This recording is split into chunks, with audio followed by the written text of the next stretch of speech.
Hello students, last session के अंदर हमने चीजें पढ़ी थी कॉन्फ़िगरेशन ऑफ डीएनए के बारे में। फिर हमने पढ़ा था डीएनए डीनेचुरेशन और डीएनए रीनेचुरेशन के बारे में। फिर हमने चीजें पढ़ी थी थोड़ी बहुत ट्विस्टिंग ऑफ डीएनए के बारे में। जो आज हमारा टॉपिक है वो टॉपिक है क्या? Packaging of DNA. इस पैकेजिंग ऑफ डीएनए में हम ये पढ़ेंगे कि सबसे पहले ये समझिए यहाँ पे कि जो पैकेजिंग होती है उसकी हमें नीड क्यों पड़ी, ये हमारे लिए जरूरी क्यों है। मैंने आपको बताया था कि जो डीएनए होते हैं, आरएनए होते हैं, ये बड़े बड़े मॉलिक्यूल्स होते हैं क्योंकि यहाँ पे लंबी लंबी चेन्स हमें देखने को मिलती है। तो हमने बोला था कि जो डीएनए होते हैं, आरएनए होते हैं, ये कैसे होते हैं? मैक्रो मॉलिक्यूल्स होते हैं। तो इसी डीएनए को अगर हम एक छोटी सी सेल के अंदर पैकेज करते हैं, क्या करते हैं? पैक करते हैं, तो ये किसकी वजह से हो पाता है? तो ये पॉसिबल हो पाता है किसकी वजह से? पैकेजिंग की वजह से। जब भी हम डीएनए की पैकेजिंग करते हैं एक सेल के अंदर, तो ऐसा नहीं है कि आफ्टर पैकेजिंग जो हमने डीएनए को पैक किया है वो पैकेजिंग कैसी हो? कंजस्टेड हो। जब भी हम पैकेजिंग करते हैं या फिर सेल के अंदर जब पैकेजिंग होती है डीएनए की, तो उसके बाद में भी बहुत सारा स्पेस क्या हो जाता है? खाली हो जाता है। हमने लास्ट सेशन के अंदर जो चीजें पढ़ी थी वो पढ़ी थी कि दो बेस पेयर के बीच में जो डिस्टेंस होता है वो कितना होता है? 0.34 नैनोमीटर। हमने ये भी चीजें पढ़ी थी कि ह्यूमन सेल के अंदर अगर हम बात करते हैं एक डिप्लॉइड सेल की, तो एक डिप्लॉइड सेल के अंदर कितने बेस पेयर होते हैं? तो होते हैं 6.6 इंटू 10⁻⁹ बेस पेयर। अगर हम बात करते हैं एक हैप्लॉइड सेल की, तो एक हैप्लॉइड सेल के अंदर हमें बेस पेयर देखने को मिलते हैं 3.3 इंटू 10⁻⁹ बेस पेयर। और लास्ट सेशन के अंदर ही हमने ये चीजें पढ़ी थी कि अगर हमें किसी भी डीएनए की टोटल लेंथ निकालनी हो तो हम क्या करते हैं? तो अगर हमें दो बेस पेयर के बीच में डिस्टेंस पता हो और टोटल बेस पेयर पता हो, तो क्या हम उस डीएनए की टोटल लेंथ निकाल सकते हैं? सर बिल्कुल निकाल सकते हैं। तो ह्यूमन सेल के, डिप्लॉइड सेल के अंदर कितने बेस पेयर होते हैं? सर 6.6 इंटू 10⁻⁹ बेस पेयर होते हैं। क्या हमें दो बेस पेयर के बीच में डिस्टेंस पता है? सर बिल्कुल पता है। तो वो कितना होता है? तो वो होता है 0.34 नैनोमीटर। क्या ये नैनोमीटर के अंदर है? क्या हम इसको मीटर के अंदर कन्वर्ट करें, तो जैसे ही हम इसको मीटर के अंदर कन्वर्ट करेंगे तो आएगा क्या? 10⁻⁹ मीटर। और जब हम इसको मल्टीप्लाई करते हैं तो जो टोटल लेंथ आती है डीएनए की एक ह्यूमन डिप्लॉइड सेल के अंदर, तो वो कितनी आती है? 2.2 मीटर आती है। कितनी आती है? 2.2 मीटर आती है। तो कहने का मतलब ये कि जो लिविंग ऑर्गेनिजम्स के अंदर जो लेंथ होती है डीएनए की, वो कैसी होती है? वेरी हाई होती है। ये डीएनए जो होता है वो लॉन्गेस्ट बायोमोलिक्यूल होता है। कैसा होता है? लॉन्गेस्ट बायोमोलिक्यूल होता है। तो ये बात हमने किसकी की? ह्यूमन सेल की। ह्यूमन सेल के अंदर डिप्लॉइड कंडीशन में जो डीएनए होता है वो कितना होता है? 2.2 मीटर का होता है। ऐसे ही एक ई कोलाई की सेल लेते हैं और इसी ई कोलाई के अंदर कितने बेस पेयर होते हैं? सर 4.6 इंटू 10⁻⁶ बेस पेयर होते हैं। तो अप्रोक्सीमेटली मैं इसको क्या बोल दूं? 4 मिलियन बेस पेयर। तो मुझे एक बात बताना, क्या टोटल बेस पेयर हमें पता है ई कोलाई के अंदर? सर बिल्कुल पता है। क्या दो बेस पेयर के बीच में क्या डिस्टेंस हमें पता है? सर पता है। जब भी हम इनको मल्टीप्लाई करते हैं तो ये वैल्यू क्या आती है? तो ये आती है 1.36 mm। ई कोलाई के अकॉर्डिंग देखें तो ये डीएनए भी कैसा है? बहुत बड़ा है। अगर हम ई कोलाई के साथ इस चीज को कंपेयर करते हैं तो ये डीएनए भी क्या है? बहुत बड़ा है। तो हमने एग्जांपल लिया किसका? ह्यूमन सेल का। हमने एग्जांपल लिया एक ई कोलाई का, और इन्हीं दोनों एग्जांपल से हमें ये चीज समझ में आती है कि जो लेंथ होती है डीएनए की वो कैसी होती है? वेरी हाई होती है। अगर हम उसके सेल के साथ कंपेयर करते हैं। तो इस कंडीशन के अंदर एक सेल के अंदर पैकेजिंग क्या हो जाती है, एसेंशियल हो जाती है। मुझे एक बात बताना कि अगर हम बात करते हैं एक ह्यूमन सेल की, तो ह्यूमन सेल के अंदर जो लेंथ होती है डीएनए की वो कितनी होती है सर, 2.2 मीटर होती है। बट एक चीज याद रखना है यहाँ पे कि जो लेंथ होती है डीएनए की 2.2 मीटर, ये पूरे 46 क्रोमोसोम के ऊपर क्या होती है, डिस्ट्रीब्यूटेड होती है।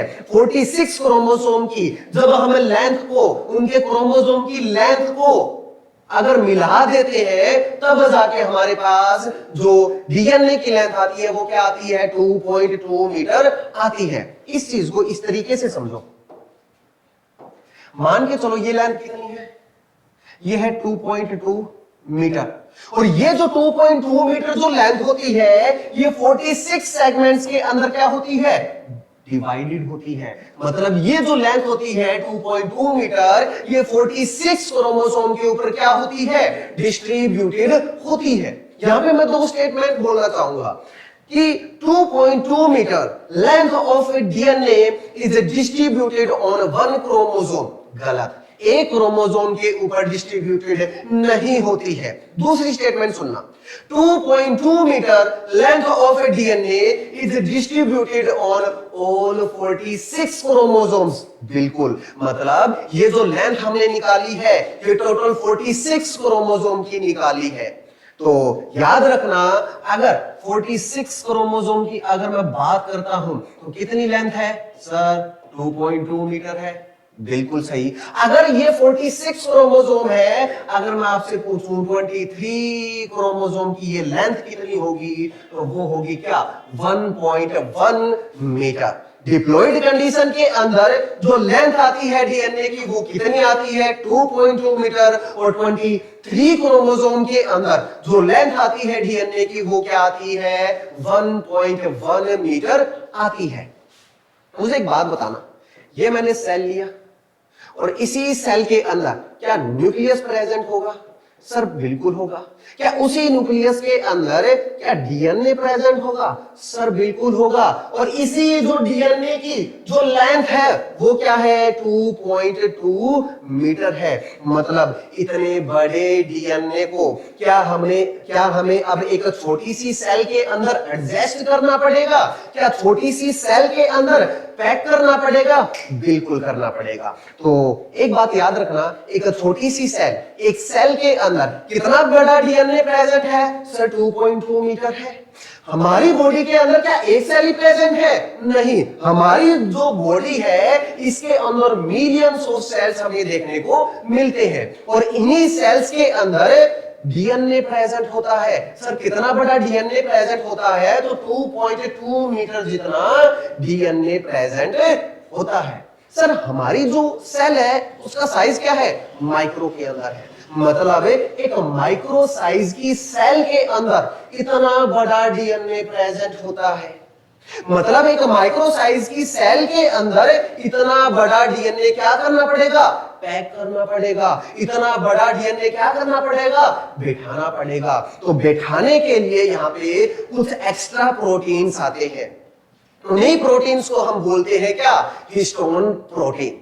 तो मुझे एक बात बताना, क्या यहाँ पे हिस्टोन प्रोटीन आए, क्या हमने यहाँ पे पैकेजिंग की, क्योंकि जो इतना बड़ा डीएनए है 2.2 मीटर जितना डीएनए है उसको हम एक छोटी सी सेल के अंदर क्या कर सके, पैक कर सके। तो आपको समझ में आ गया होगा कि पैकेजिंग ऑफ डीएनए की जरूरत क्यों पड़ी, ताकि हम इतने बड़े डीएनए को एक छोटी सी सेल के अंदर, एक माइक्रो साइज की सेल के अंदर क्या कर सके, पैक कर सके, उस छोटी सी सेल के अंदर उसको बैठा सके। तो हम स्टार्ट आज करेंगे क्या, पैकेजिंग ऑफ डीएनए। और जो पैकेजिंग ऑफ डीएनए होती है इसके अंदर हम क्या करते हैं, सर इसमें हम करेंगे कोइलिंग, क्या करेंगे, फोल्डिंग करेंगे, किसकी, डीएनए की, और किसके साथ करेंगे, प्रोटीन्स के साथ करेंगे। तो यहाँ पे प्रोटीन कौन से आएंगे, तो यहाँ पे आएंगे क्या, हिस्टोन प्रोटीन। तो यहाँ पे हम पैकेजिंग में करते हैं क्या, डीएनए की कोइलिंग करेंगे, फिर उसकी फोल्डिंग करेंगे, किसके साथ करेंगे? प्रोटीन्स के साथ करेंगे। ये जो पैकेजिंग हमें देखने को मिलती है, ये हम प्रोकैरियोट्स के अंदर भी पढ़ेंगे और किसके अंदर पढ़ेंगे? यूकैरियोट्स के अंदर भी पढ़ेंगे। तो हम स्टार्ट करते हैं पैकेजिंग इन प्रोकैरियोट्स। एक बात याद रखना कि जो प्रोकैरियोट्स के अंदर जो पैकेजिंग हमें देखने को मिलती है, वो देखने को मिलती है किसके द्वारा? नॉन हिस्टोन प्रोटीन्स के द्वारा। और इसी नॉन हिस्टोन प्रोटीन को हम क्या बोलते हैं? पॉलीअमाइन्स बोलते हैं। दो चीजें याद रखनी है कि प्रोकैरियोट्स में जो पैकेजिंग हमें देखने को मिलती है, वो देखने को मिलती है नॉन होस्ट हिस्टोन प्रोटीन के द्वारा, या फिर मैं बोलूं पॉलीअमाइन्स के द्वारा। और ये जो पॉलीअमाइन्स होते हैं, ये कैसे होते हैं? पॉजिटिवली चार्ज्ड होते हैं। और ये किस नेचर के होते हैं? बेसिक नेचर के होते हैं। मुझे एक बात बताना, अगर मैं बात करता हूं एक डीएनए की, तो डीएनए क्या एसिडिक नेचर का होता है? सर बिल्कुल होता है। आपने हमको बताया था कि एक डीएनए के अंदर, या फिर मैं एक न्यूक्लियोटाइड की बात करता हूं, तो जो बेसिक नेचर आता है, क्या वो नाइट्रोजन बेस की वजह से आता है? सर बिल्कुल आता है। जो एसिडिक नेचर आता है, क्या वो फॉस्फेट ग्रुप की वजह से आता है? सर बिल्कुल आता है। तो दोनों नेचर हमें देखने को मिलते हैं, बट जो एसिडिक जो नेचर होता है वो ज्यादा देखने को मिलता है। तो हम बोलते हैं जो डीएनए होता है वो किस नेचर का होता है? एसिडिक नेचर का होता है। क्या डीएनए के ऊपर नेगेटिवली चार्ज होता है? मतलब जो डीएनए होता है वो क्या नेगेटिव चार्ज होता है? बिल्कुल होता है। किसके कारण होता है? फॉस्फेट ग्रुप के कारण होता है। और एसिडिक कैरेक्टर भी किसके कारण आता है? फॉस्फेट ग्रुप के कारण आता है। तो मुझे एक बात बताना, हमने पढ़ा था न्यूक्लियोटाइड के फॉर्मेशन के टाइम कि बीच के अंदर क्या आएगा? Pentose sugar. एक तरफ क्या आएगी? नाइट्रोजन बेस पेंटोज शुगर, और साथ में क्या आएगा? Phosphate group. और इसी फॉस्फेट ग्रुप के कारण एसिडिक नेचर आया है, और इसी फॉस्फेट ग्रुप के कारण क्या उस पे नेगेटिव चार्ज आया है? बिल्कुल आया है। क्या ये फॉस्फेट क्या पेरीफेरी, क्या अलग डायरेक्शन में बैठा है? क्या ये पेरीफेरी है? बिल्कुल। तो हम बोल सकते हैं कि ये जो फॉस्फेट ग्रुप होता है, इसके कारण एसिडिक कैरेक्टर आता है, नेगेटिव चार्ज आता है, और ये कैसा होता है? पेरीफेरी होता है। तो मुझे एक बात बताना, जब भी हम यहाँ पे डीएनए की पैकेजिंग करेंगे, तो क्या इस नेगेटिव चार्ज को क्या हमें न्यूट्रलाइज करना पड़ेगा? सर बिल्कुल करना पड़ेगा। हमें इस नेगेटिव चार्ज को क्या करना पड़ेगा? न्यूट्रलाइज करना पड़ेगा। तब जाके क्या हो पाएगी? डीएनए की पैकेजिंग हो पाएगी। तो मैं बोल सकता हूं कि जो हम नॉन हिस्टोन प्रोटीन यहाँ पे यूज करेंगे वो नेगेटिवली चार्ज होना चाहिए या फिर पॉजिटिवली चार्ज होना चाहिए। तो वो कैसा होना चाहिए? पॉजिटिवली चार्ज होना चाहिए। वो एसिडिक होना चाहिए या बेसिक होना चाहिए? तो वो होना चाहिए कैसा? बेसिक नेचर का होना चाहिए। तो याद रखना कि जो हम नॉन हिस्टोन प्रोटीन यूज करते हैं वो कौन सा है? सर पॉलीअमाइन है। उसके ऊपर चार्ज कैसा है? सर पॉजिटिवली चार्ज है। और वो कैसा होता है? बेसिक नेचर का होता है। दूसरी चीज ये मैंने बनाई क्या? Prokaryotic cell. और प्रोकैरियोटिक सेल के अंदर कोई भी न्यूक्लियस हमें देखने को नहीं मिलता है। जो डीएनए होता है वो डायरेक्टली साइटोप्लाज्म के अंदर देखने को मिलता है। प्रोकैरियोट्स के अंदर जब पैकेजिंग हमें देखने को मिलती है नॉन हिस्टोन प्रोटीन के द्वारा, तब हम उसे बोलते हैं क्या? इंसिपिएंट न्यूक्लियस। उसे हम बोल देते हैं क्या? न्यूक्लियोइड। उसे हम बोलते हैं जीनोफोर, और उसे हम क्या बोलते हैं? फॉल्स क्रोमोसोम बोलते हैं। सारे के सारे नाम सिर्फ एक ही चीज के हैं। आपको सारे नाम याद होने चाहिए कि incipient nucleus, nucleoid, genophore, false chromosome, सारे के सारे सिर्फ एक ही चीज के नाम है।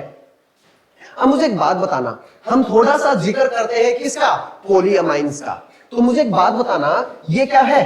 पॉलीअमाइन है। इस पॉलीअमाइन क्या ये नॉन हिस्टोन है? सर बिल्कुल है। क्या इसके ऊपर हमें क्या पॉजिटिव चार्ज देखने को मिल रहा है? सर बिल्कुल देखने को मिल रहा है। मैंने आपको पहले भी बताया था कि जो प्रोकैरियोट्स होते हैं इनके अंदर हमें डबल स्टैंडर्ड सर्कुलर डीएनए देखने को मिलता है। हमने अभी अभी बात करी कि जो डीएनए होता है वो काफी बड़ा होता है, उसे एक सेल के अंदर क्या करना पड़ेगा, फिट करना पड़ेगा। तो याद रखना जो पॉलीअमाइन्स होते हैं इसके ऊपर हमें पॉजिटिव चार्ज देखने को मिलता है। तो मुझे एक बात बताना, यह बनाया मैंने क्या, डीएनए, और इस डीएनए के ऊपर हमें नेगेटिव चार्ज देखने को मिलता है। तो क्या यहाँ पे पॉलीअमाइन्स भी है? सर बिल्कुल है। और पॉलीअमाइन्स के ऊपर क्या हमें पॉजिटिव चार्ज देखने को मिलता है? बिल्कुल देखने को मिलता है। तो नेगेटिव चार्ज हो और पॉजिटिव चार्ज हो, क्या इन दोनों के बीच में क्या हमें यहाँ पे अट्रैक्शन देखने को मिलेगा? सर बिल्कुल देखने को मिलेगा। जब ही नेगेटिव चार्ज पॉजिटिव चार्ज को देखेगा तो क्या होगा, डीएनए उसकी तरफ क्या होगा, श्रिंक होगा। और जैसे ही डीएनए पॉलीअमाइन्स को देख के अट्रैक्ट होगा तो डीएनए क्या होगा, श्रिंक होगा। और जैसे ही श्रिंकेज हमें वहां पे देखने को मिलेगी तो डीएनए क्या हो जाएगा, अपने आप फिट हो जाएगा। किसके अंदर, सेल के अंदर। और जैसे ही non histone protein basic nature का होता है, जैसे ही डीएनए नेगेटिवली चार्ज है वो एक पॉलीअमाइन्स को देखेगा जो कि पॉजिटिवली चार्ज है, और नेगेटिव और पॉजिटिव के कारण इनके बीच में क्या होगा, अट्रैक्शन होगी। और जैसे ही अट्रैक्शन होगी तो डीएनए अपने आप को श्रिंक करेगा और फिट हो जाएगा। और जैसे ही फिट होगा हमें यहाँ पे लूप्स देखने को मिलेंगे। एक चीज याद रखना आप, जब भी प्रोकैरियोट्स के अंदर पैकेजिंग हमें देखने को मिलती है तो वहां पे लूप्स का फॉर्मेशन हमें देखने को मिलता है। तो यही सारी बातें थी कि एक प्रोकैरियोट्स के अंदर कैसे डीएनए की पैकेजिंग होती है। प्रोकैरियोट्स के अंदर जो भी डीएनए की पैकेजिंग होती है वो कैसी होती है, सिंपल होती है। डायरेक्टली क्या होता है कि डीएनए जो नेगेटिवली चार्ज होता है वो पॉजिटिव के साथ क्या करता है, अट्रैक्शन शो करता है। वहां पे श्रिंकिंग हमें देखने को मिलती है और वहां पे हमें लूप्स का फॉर्मेशन देखने को मिलता है। किसके द्वारा होता है, पॉलीअमाइन्स के द्वारा होता है। पॉलीअमाइन्स क्या नॉन हिस्टोन प्रोटीन है? सर बिल्कुल है। क्या उसके ऊपर क्या पॉजिटिवली चार्ज हमें देखने को मिल रहा है? सर बिल्कुल देखने को मिल रहा है। किस नेचर का होता है, तो ये होता है बेसिक नेचर का होता है। तो ये सारी बातें हमने पढ़ी कि एक प्रोकैरियोट के अंदर कैसे हमें डीएनए की पैकेजिंग देखने को मिलती है। अब आगे हम पढ़ते हैं और आगे अब हम स्टार्ट करेंगे यूकैरियोट्स के अंदर। क्या प्रोकैरियोट्स के अंदर क्या जो डीएनए की जो पैकेजिंग है क्या वो सिंपल थी? बिल्कुल थी। बट अगर हम यूकैरियोट्स की बात करें तो ये जो पैकेजिंग होती है वो कैसी होती है, वेरी कॉम्प्लिकेटेड होती है। क्या प्रोकैरियोट्स में क्या नॉन हिस्टोन प्रोटीन आए थे? सर बिल्कुल आए थे। तो यहां पे आते हैं क्या, हिस्टोन प्रोटीन। और हिस्टोन प्रोटीन जो यूकैरियोट्स में होता है वो कैसा होता है, rich in lysine and arginine. मतलब हिस्टोन प्रोटीन के अंदर लाइसिन की अमाउंट ज्यादा होती है और आर्जिनाइन की अमाउंट ज्यादा होती है।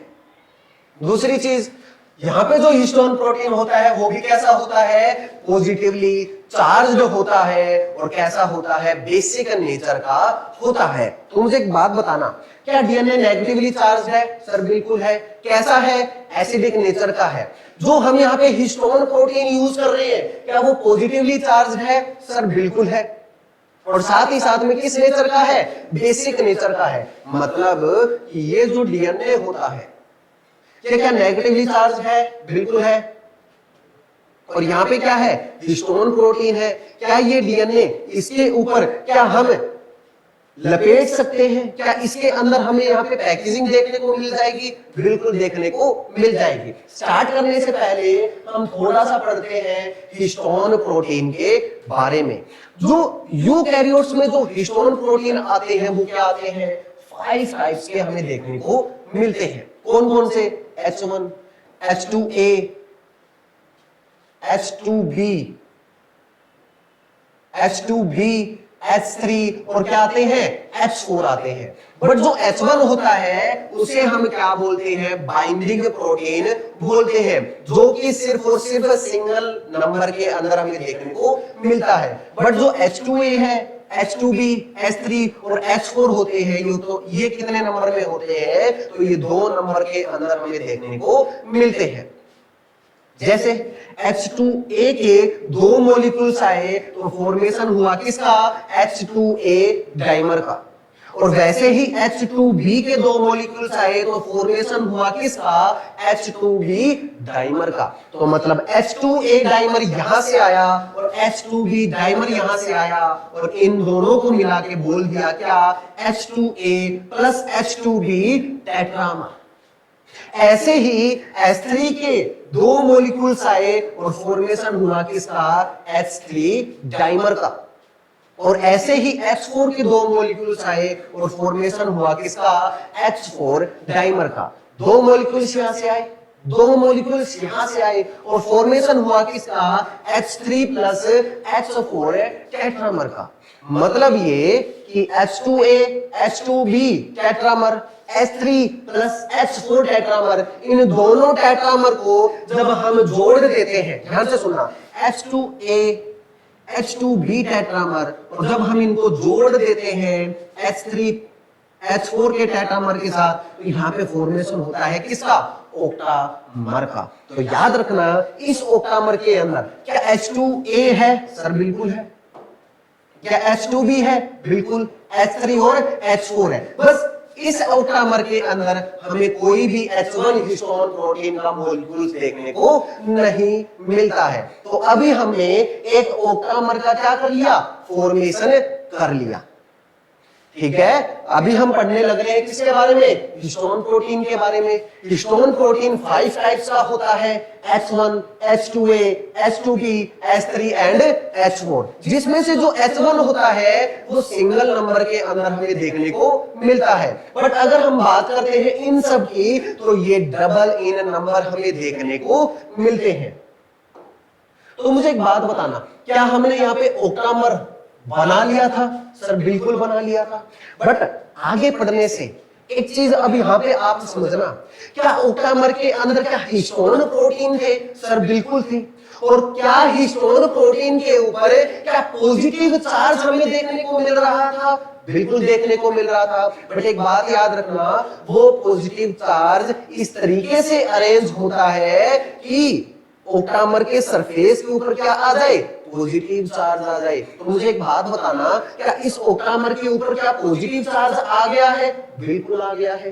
तो अब जैसे ही पॉजिटिव चार्ज आया, तो क्या इस ओक्टामर के ऊपर हमारा नेगेटिवली चार्ज्ड डीएनए क्या अच्छे से बाइंड हो पाएगा, बिल्कुल हो पाएगा। तो अब इमेजिन करना, ये जो हमारा ओक्टामर है, ये जो हमारा ओक्टामर है, इसके सरफेस के ऊपर क्या अब हमें पॉजिटिव चार्ज देखने को मिल रहा है, सर देखने को मिल रहा है। ये बन गया हमारा क्या, एक ओक्टामर। क्या इस ओक्टामर के चारों तरफ क्या हम डीएनए को बाइंड कर सकते हैं, सर बिल्कुल कर सकते हैं। क्यों कर सकते हैं, क्योंकि हमारा जो डीएनए होता है वो कैसा होता है, नेगेटिवली चार्ज्ड होता है। अब हम इस ओक्टामर को लेते हैं और इसके चारों तरफ हमारा डीएनए, नेगेटिवली चार्ज डीएनए को क्या करने लग जाते हैं, बाइंड करने लग जाते हैं, लपेटने लग जाते हैं।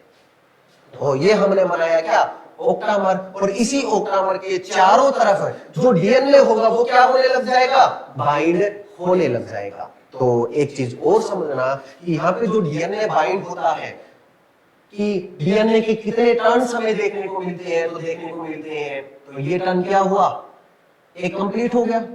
यहां से होता है क्या, दूसरा टर्न स्टार्ट, तो ये कहां तक जाता है, 0.5 तक। और बाद में जो टर्न होता है वो क्या होता है, 0.75 तक ही होता है। और फिर ये जो डीएनए होता है ओक्टामर के अंदर से क्या होता है, गुजरता है और फिर क्या हो जाता है, बाहर निकल जाता है। इस चीज को इस तरीके से समझो, ये क्या है, ओक्टामर। यहां से स्टार्ट होते हैं, क्या एक राउंड हो गया, बिल्कुल। फिर ये जाता है क्या, 0.5 टर्न, और फिर 0.5 टर्न से ये जाता है कितना 0.75 टर्न। तो मतलब एक टर्न हमें पूरा देखने को मिलता है। ये रहा, क्या एक टर्न यहां पे हो गया? सर बिल्कुल हो गया। उसके बाद में ये जाता है क्या 0.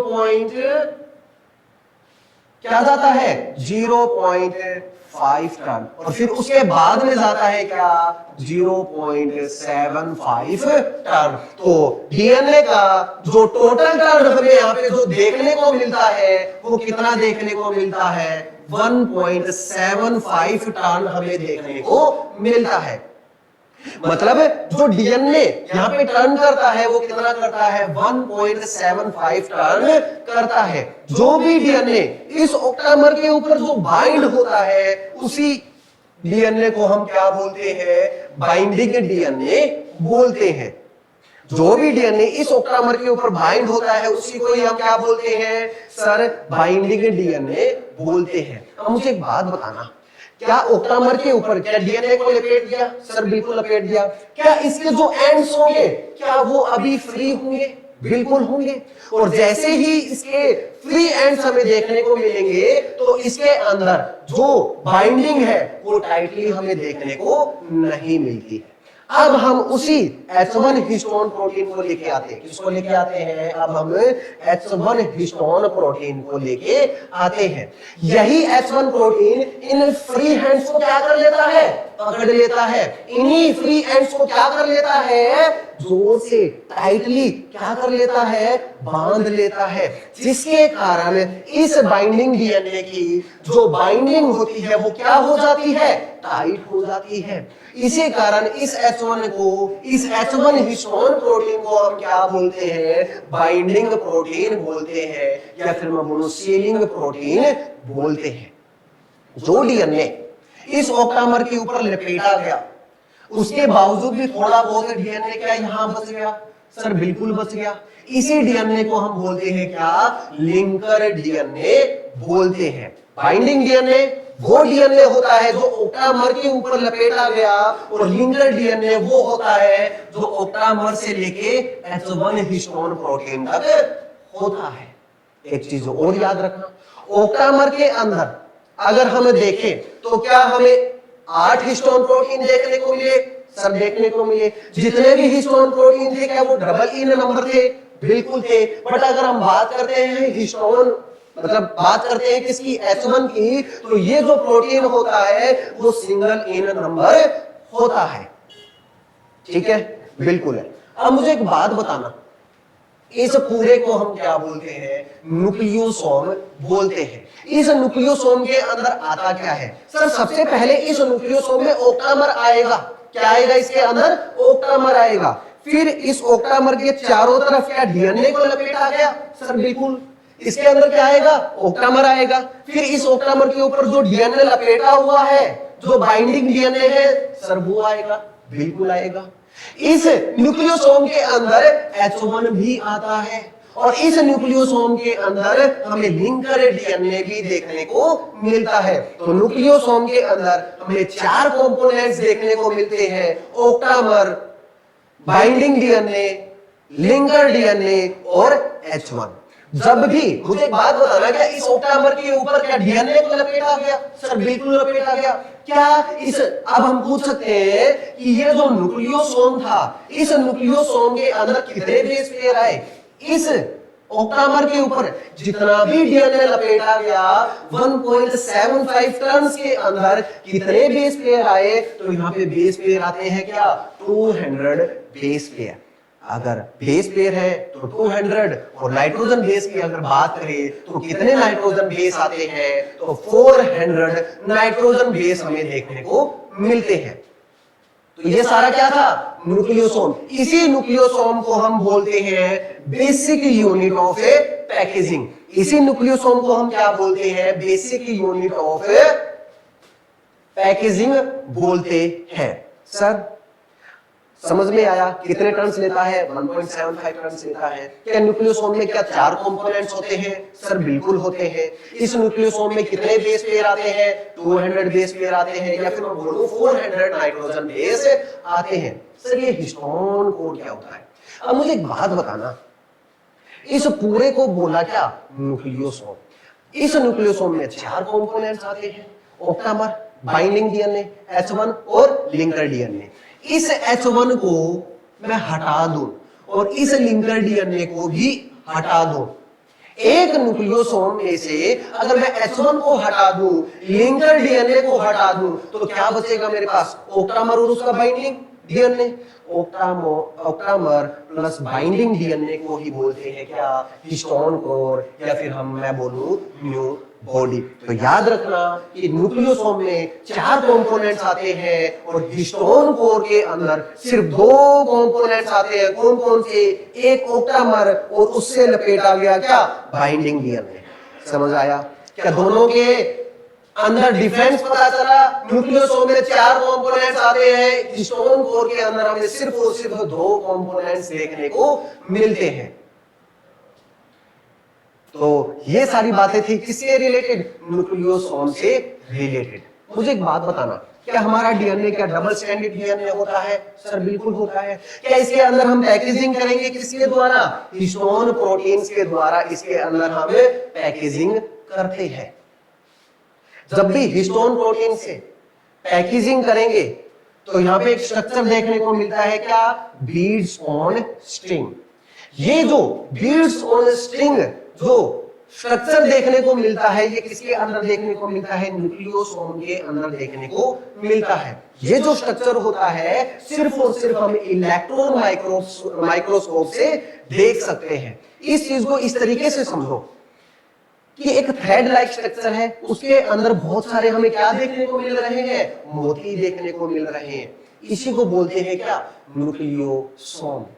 क्या देखने को मिलता है? न्यूक्लियोसोम देखने को मिलता है। या फिर हमारे घरों के अंदर क्या होता है कि जो ग्रैंड मदर होती है या फिर जो दादी होती है, वो क्या करती है? माला फेरती है, और उस माला के अंदर जो मोती होते हैं वो सिमिलर होते हैं इस न्यूक्लियोसोम से, वो इक्विवेलेंट होते हैं इस न्यूक्लियोसोम से। तो कुछ नहीं, एक थ्रेड लाइक स्ट्रक्चर जिसमें बहुत सारे मोती होते हैं, उन्हीं मोती को हम क्या बोलते हैं? न्यूक्लियोसोम बोलते हैं। यहाँ पे एक बार क्वेश्चन भी आया हुआ है, क्वेश्चन भी पूछा गया है। क्या पूछा गया है कि at which level of beads on string can be seen? मतलब किस लेवल के ऊपर हमें बीड्स ऑन स्ट्रिंग देखने को मिलता है? तो वो देखने को मिलते हैं किसके ऊपर? न्यूक्लियोसोम के ऊपर हमें बीड्स ऑन स्ट्रिंग देखने को मिलते हैं। तो आगे हम पढ़ते हैं, अभी ध्यान से समझना कि ये क्या था? Double stranded DNA. और इसी डबल स्ट्रैंडेड डीएनए के अंदर हम पैकेजिंग करते हैं किसके द्वारा? हिस्टोन प्रोटीन के द्वारा। और जैसे ही हम हिस्टोन प्रोटीन के द्वारा इसमें पैकेजिंग करते हैं तो फॉर्मेशन होता है किसका? क्रोमेटिन का। एक बात याद रखना कि जब भी हमें डीएनए प्लस हिस्टोन प्रोटीन का यूज करते हैं तो फॉर्मेशन होता है किसका? क्रोमेटिन का। मुझे एक बात बताना, क्या ये आपको न्यूक्लियोसोम दिख रहा है? सर बिल्कुल। ये भी क्या है? न्यूक्लियोसोम।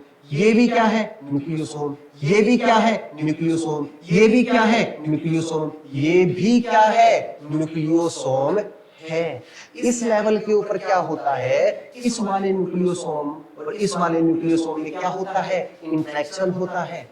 इस वाले न्यूक्लियोसोम और इस वाले न्यूक्लियोसोम में भी क्या होता है? इंटरेक्शन होता है। और ये जो 6 न्यूक्लियोसोम होते हैं, क्या है? ये जो 6 न्यूक्लियोसोम होते हैं, इन न्यूक्लियोसोम के अंदर एक इंटरेक्शन होता है। और इन्हीं ग्रुप ऑफ 6 न्यूक्लियोसोम को हम क्या बोलते हैं? सोलेनॉइड बोलते हैं। मैं फिर से रिपीट करता हूं, ये क्या है? Double stranded DNA. क्या यहाँ पे पैकेजिंग हुई हिस्टोन प्रोटीन के द्वारा? सर बिल्कुल हुई।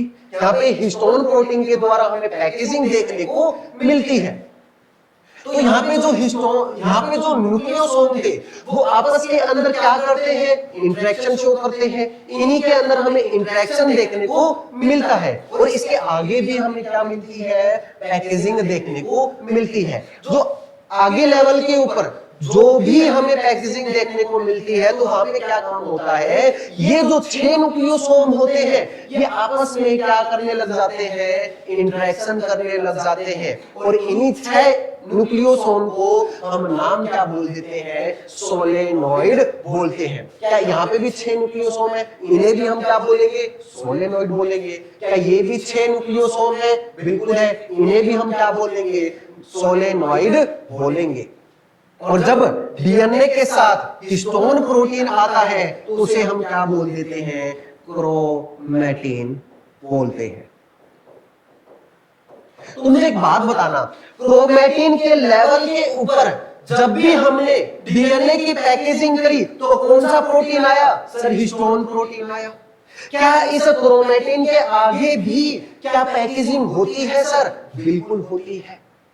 क्रोमैटिन लेवल के ऊपर कौन सा प्रोटीन आता है, सर हिस्टोन प्रोटीन आता है। और इससे आगे लेवल के ऊपर जब हम पैकेजिंग करते हैं तो वहां पे हिस्टोन प्रोटीन नहीं आता है। कुछ अलग टाइप्स के कुछ और प्रोटीन्स हमें देखने को मिलते हैं। उन्हीं प्रोटीन्स को हम क्या बोलते हैं, एनएचसी प्रोटीन। क्या बोलते हैं, एनएचसी प्रोटीन बोलते हैं, नॉन हिस्टोन क्रोमोसोमल प्रोटीन बोलते हैं। और ये जो एनएचसी प्रोटीन होते हैं ये सोलेनॉइड्स के बीच में हमें देखने को मिलते हैं।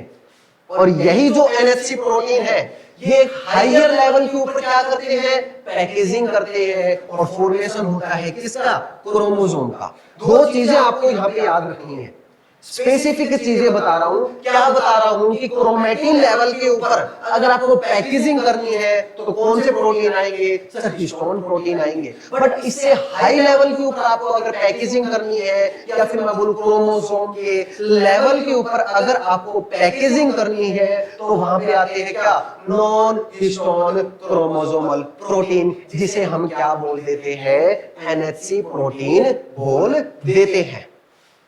क्या इतना समझ में आया कि ये सोलेनॉइड समझ में आया, बिल्कुल। जब भी इन न्यूक्लियोसोम में अट्रैक्शन होती है तो 6 न्यूक्लियोसोम के ग्रुप को ही हम क्या बोल देते हैं, सोलेनॉइड बोल देते हैं। तो ये सारी बातें थी, क्रोमोसोम के लेवल के ऊपर पैकेजिंग कैसे होती है, क्रोमैटिन के लेवल के ऊपर पैकेजिंग कैसे होती है। मुझे एक बात बताना, जब भी हम एक क्रोमैटिन को देखते हैं तो वहां पे हमें 2 एरियाज देखने को मिलते हैं। एक एरिया होता है यूक्रोमैटिन का और एक एरिया होता है क्या, हेटेरोक्रोमैटिन का। एक एरिया होता है क्या, यूक्रोमैटिन का और दूसरा एरिया होता है क्या, हेटेरोक्रोमैटिन का।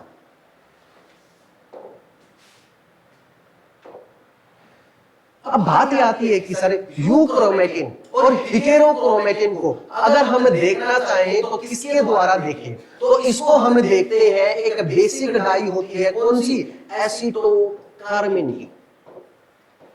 क्या होती है ये, एसीटोकार्मिन एक बेसिक डाई होती है।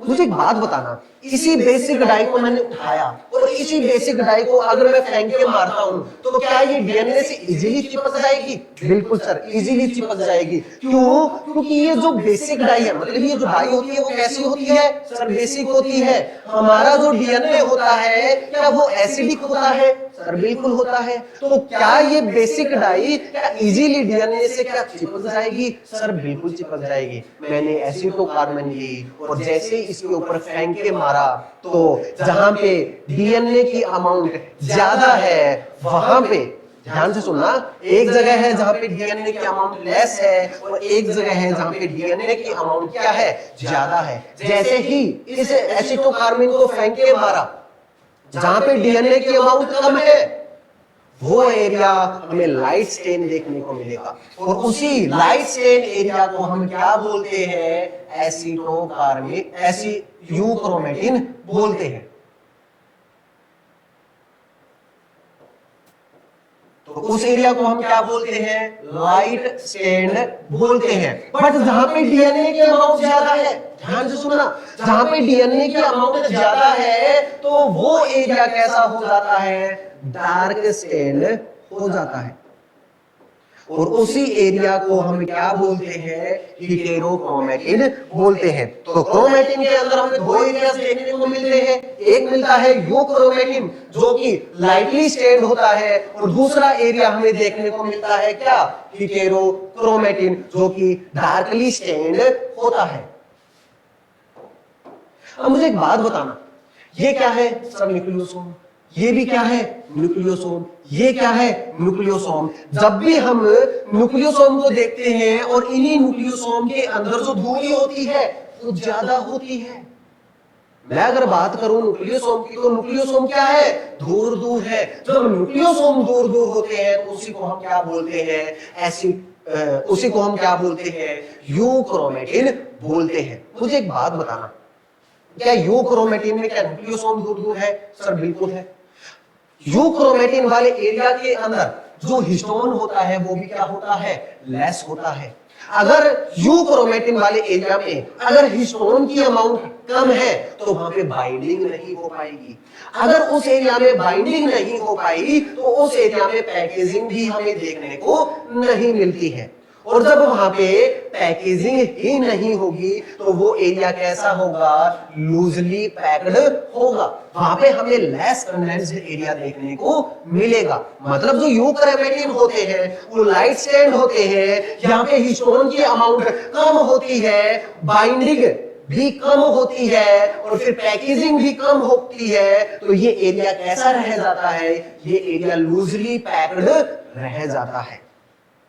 और जैसे ही लूजली पैक्ड रहता है तो मुझे एक बात बताना, जैसे ही ये एरिया लूजली पैक्ड रहता है तो इसके अंदर हमें बहुत सारे प्रोटीन्स देखने को मिलते हैं। अगर मैं बात करता हूं किसकी, आरएनए पॉलीमरेज की, तो ये आरएनए पॉलीमरेज यहां पे क्या हो जाता है, जा सकता है।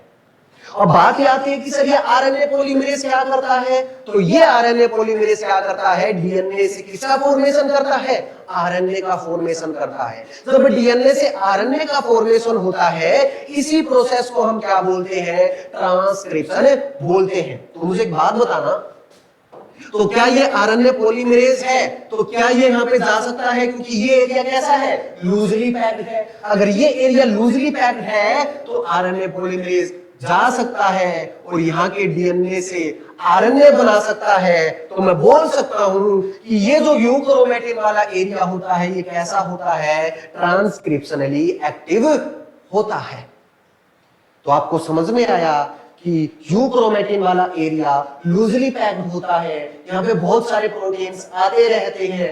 मैंने एग्जांपल लिया किसका, आरएनए पॉलीमरेज का, और आरएनए पॉलीमरेज जाता है और डीएनए से आरएनए बनाता है, और यहाँ पे जो एरिया होता है वो ट्रांसक्रिप्शनली क्या होता है, एक्टिव होता है। अब हम बात करते हैं किसकी सर, हेटेरोक्रोमेटिन की। हेटेरोक्रोमेटिन के अंदर जो न्यूक्लियोसोम होते हैं क्या वो टाइटली पैक्ड होते हैं, क्या दूर दूर होते हैं, नहीं सर, टाइटली पैक्ड होते हैं, काफी ज्यादा पास पास होते हैं। तो यहाँ पे हमें मोर हिस्टोन देखने को मिलता है। अगर हिस्टोन की अमाउंट ज्यादा है तो वहां पे बाइंडिंग भी हमें ज्यादा देखने को मिलती है। तो अगर बाइंडिंग ज्यादा होगी तो पैकेजिंग ज्यादा होगी, और जब पैकेजिंग ज्यादा होगी तो ये एरिया कैसा होता है, टाइटली पैक्ड होता है। तो ये एरिया कैसा होता है, टाइटली पैक्ड होता है। हेटेरोक्रोमेटिन की हमने बात की, डीएनए की अमाउंट ज्यादा है, डार्कली स्टेन्ड है, हिस्टोन अमाउंट ज्यादा है, बाइंडिंग ज्यादा होगी, पैकेजिंग ज्यादा होगी, तो ये एरिया कैसा बन जाएगा, टाइटली पैक्ड बन जाएगा। अब मुझे एक बात बताना, अगर यहाँ पे टाइटली पैक्ड है तो कोई भी प्रोटीन के अंदर जा पाएगा, सर नहीं जा पाएगा। अगर हम बात करते हैं आरएनए की, तो क्या आरएनए आगे जा पाएगा, नहीं जा पाएगा। और जब आरएनए पॉलीमरेज आगे नहीं जा पाएगा तो क्या डीएनए से आरएनए बनेगा, सर नहीं बनेगा। और जब डीएनए से आरएनए नहीं बनेगा तो क्या इस एरिया में क्या ट्रांसक्रिप्शन वाली प्रोसेस चल पाएगी, नहीं चल पाएगी। तो याद रखना, हेटेरोक्रोमेटिन वाला एरिया कैसा होता है, ट्रांसक्रिप्शनली इनएक्टिव होता है। कैसा होता है, ट्रांसक्रिप्शनली इनएक्टिव होता है। तो ये सारी बातें हमने पढ़ी यूक्रोमेटिन क्या होता है, हेटेरोक्रोमेटिन क्या होता है, इनके अंदर चीजें पढ़ी कि लाइटली स्टेन्ड होता है, हेटेरोक्रोमेटिन डार्कली स्टेन्ड होता है, कौन से डाई से होता है हम इनको देख सकते हैं। तो वो बेसिक डाई होती है जिसका नाम क्या है, एसीटोकार्मीन। उसका नाम क्या है, एसीटोकार्मीन। कैसी होती है, बेसिक डाई होती है। ये चीज याद रखना कि यूक्रोमेटिन ट्रांसक्रिप्शनली एक्टिव होता है और हेटेरो जो क्रोमेटिन होता है वो कैसा होता है, ट्रांसक्रिप्शनली इनएक्टिव होता है। तो आज के सेशन के अंदर हमने सारी बातें पढ़ी, किससे रिलेटेड, पैकेजिंग ऑफ डीएनए से रिलेटेड।